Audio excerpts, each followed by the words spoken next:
गुल खिले और खिले गुलदस्ते, गुल खिले और खिले गुलदस्ते, मेरे तरफ से आप सभी को नमस्ते। परम आदरणीय पठानाचार्य महोदय, शिक्षकगण, यहाँ उपस्थित अभिभावकगण, अतिथि महोदय और दूर दराज से आए हुए राष्ट्र प्रेमी सज्जनों एवं मेरे भाइयों एवं बहनों, मैं गणपति कुमार सबसे पहले मैं आप सभी को स्वतंत्रता दिवस की हार्दिक शुभकामनाएं देता हूं।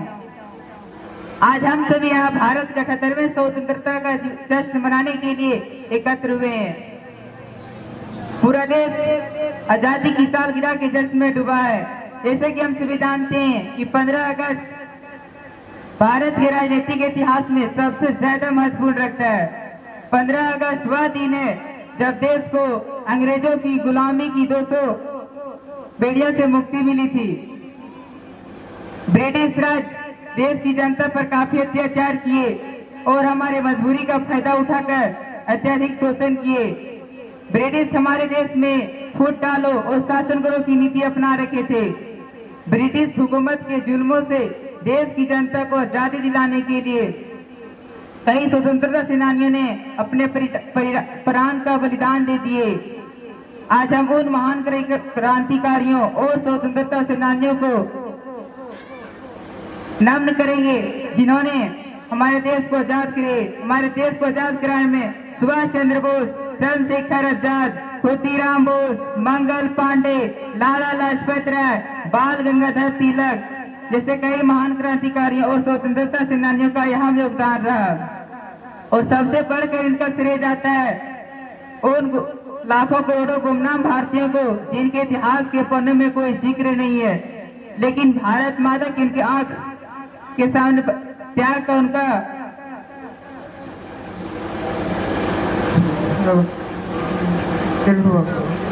मैं आज जैसे कि आप जानते हैं कि मैं आपको आज दिलाना चाहता हूँ जलियांवाला बाग हत्याकांड 13 अप्रैल 1919।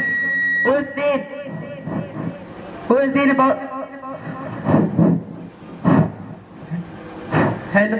दिन बहुत सारे गांव के लोग सालाना बैसाखी मेले में जलियांवाला बाग शिरकत करने के लिए एकत्र हुए थे। काफी लोग तो अंग्रेज द्वारा लागू किए गए दमनकारी कानून का विरोध प्रकट करने के लिए एकत्र हुए थे। यह मैदान चारों तरफ से बंद था। शहर से बाहर होने के कारण यहाँ पे एकत्र हुए लोगों को यह मालूम न था कि इस इलाके में मार्शल लॉ लागू किया जा चुका है। जनरल डायर ने पहुंचा और निकलने वाले सारे रास्ते बंद कर दिए और आते उसने भीड़ पर अंधाधुंध गोलियां चला दी, जिसके कारण सैकड़ों स्वतंत्रता सेनानी शहीद हो गए। ना जाने कितने माताओं की गोद सुनी हो गई, ना जाने कितने भाई की कलाई राखी को लेकर तरस कर रह गई। अब मैं इतना ही बोलकर अपनी वाणी को विराम देता हूँ। दे सलाम इस तिरंगे को जिससे तेरी शान है, दे सलाम इस तिरंगे को जिससे तेरी शान है, सर हमेशा ऊंचा रखना इसका जब तक दिल में जान है। इसी के साथ मैं युवाओं को आह्वान करना चाहता हूँ कि तकनीक जानने वाला युवा अब्दुल कलाम बना, कि तकनीक जानने वाला युवा अब्दुल कलाम बना। IIT NIT से पढ़ने वाला छात्र नासा के लिए नहीं, आप ISU के लिए काम किया। हम क्रिकेट खेले, फुटबॉल खेले, हॉकी खेले, कबड्डी खेले तो अपने देश के लिए खेले।